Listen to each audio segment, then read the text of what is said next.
Bon, aujourd'hui, on s'attaque à un silencieux traceur assez particulier. Dans la catégorie des silencieux traceurs, il y en a pour tous les goûts. Il y a vraiment de toute taille, de tout type. Mais là, on va attaquer quelque chose de particulièrement réaliste. On s'attaque à un silencieux traceur smoker de la marque Balrog, le V2.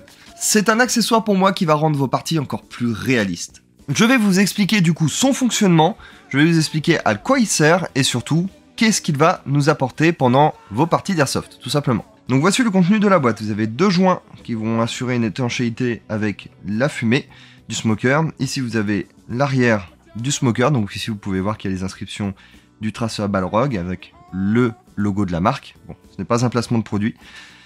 Ici vous avez le capuchon donc à l'avant avec une protection à l'intérieur pour éviter qu'une bille passe et ne casse votre module. Ici vous avez deux petits flacons du coup de liquide de fumée. Je rappelle encore une fois, c'est du liquide d'appareil à fumer, ce n'est pas du liquide pour mettre dans les clopinettes électroniques. Ça c'est pas du tout, c'est pas bon pour la résistance qui est à l'intérieur en fait. Vous avez le câble de rechargement et là vous avez du coup le tube qui est du coup léger, pour la peine très léger. Donc le module, qu'est-ce que je peux vous dire dessus ? Le problème par rapport à la V1, c'était l'emplacement du réservoir qui a été amélioré. Celui-ci se trouve maintenant à l'avant. Il était à l'arrière, donc ça crée des problèmes par rapport à la condensation, par rapport à l'eau. On va parler maintenant des points faibles et des points forts. En point faible, du coup, premier point faible, son rechargement. Ce n'est pas un USB-C, il faut à peu près 2 heures de rechargement complet quand il est épuisé. Le deuxième point faible que je vais lui donner, c'est son fonctionnement. Il faut tout simplement appuyer sur un petit bouton que vous voyez juste au bout de mon doigt, là, juste ici, pour l'allumer. La fonction smoker, elle est ici. On, off. Donc c'est vraiment, voilà. Faut... bon, moi j'ai des gros doigts, hein, comme vous pouvez le voir, donc c'est un peu compliqué, mais ils auraient pu mettre des boutons à l'arrière. Ça aurait été beaucoup plus simple. Et le troisième, pour moi, le plus important, mais aussi logique, hein, le plus logique, c'est tout simplement la fonction smoker qui va laisser beaucoup de condensation dans, tout simplement, donc à l'intérieur du canon, que je vais tout simplement, que je vous montre. Il va laisser de la condensation et ici il va un petit peu transpirer parce que c'est un liquide qui laisse un peu de transpiration, un peu comme les clopinettes, mais c'est pas la même chose. Pour moi, à chaque fin de partie, il va falloir l'entretenir, le nettoyer. Ne le videz surtout pas, laissez du liquide à l'intérieur parce que les mèches qui sont à l'intérieur doivent être imbibées. Je vais vous parler maintenant des points forts. Et en premier point fort, on a ceci, la bague qui se situe à l'arrière. Elle est du coup en métal, donc elle est beaucoup moins sensible à être cassée. La première version, donc la V1, était elle en plastique. Donc il fallait faire très attention quand vous vissez le pas de vis sur votre réplique, il fallait vraiment pas le serrer. Là ici vous pouvez y aller. C'est costaud. Et pour moi, l'argument ultime qu'il peut avoir, c'est qu'il fait tout en un. Il fait l'effet de flamme, il fait l'arc-en-ciel, il fait le traceur, il fait l'effet de fumée. Pour moi, c'est l'accessoire ultime que vous pouvez avoir dans votre collection d'airsoft, ou même pour jouer avec. Parce que littéralement, vous allez faire votre effet avec ça. Hein. On va passer du coup au fonctionnement. Et là, petite précaution d'emploi.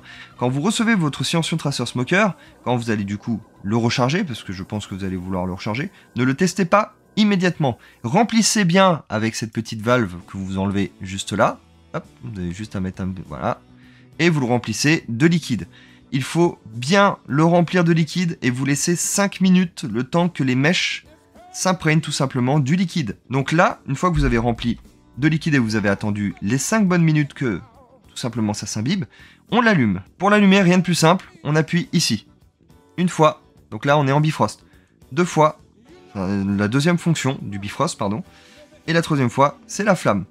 Là, actuellement, on est juste en flamme. On n'est pas en smoker. Donc pour le faire fonctionner, hop, là, avec le pinceau, effet de bille, vous voyez, il n'y a pas de fumée qui sort, il n'y a rien.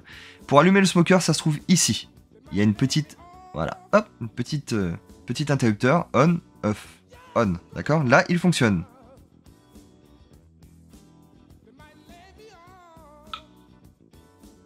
Pas d'inquiétude pour le bruit que vous entendez, c'est la résistance qui fait chauffer le liquide, tout simplement. Et pour l'éteindre, rien de plus compliqué, on peut le mettre sur off, on rappuie dessus, ça clignote en bleu, terminé. Votre traceur est éteint. Pour l'entretien, pas compliqué, on se munit d'un chiffon, bon, moi j'ai pris un mouchoir sec, tout simplement, et on va venir essuyer légèrement les contours du réservoir qui se trouve ici, tout simplement. On va venir donc bien enlever la présence peut-être d'eau. Et on regarde, on vérifie bien sûr qu'il n'y ait pas d'eau ailleurs. On passe son doigt, hein, si vous avez un doute, il n'y a pas de souci. Donc là, c'est bien sec. Et pour l'intérieur du canon, on va former tout simplement une tige avec le papier. On va aller jusqu'à peu près la moitié. Vu qu'il est éteint, pas de risque. On fait un petit peu de tour comme ça. Voilà.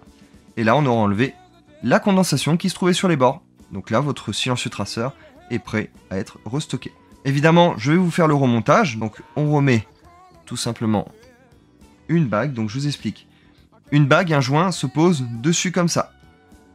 La deuxième bague se pose dessus comme ceci.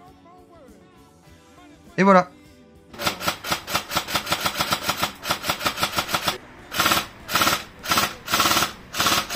Voilà pour son fonctionnement. Bien sûr, attention, il n'est pas compatible avec toutes les répliques par rapport à la dimension du produit que je vous affiche juste ici.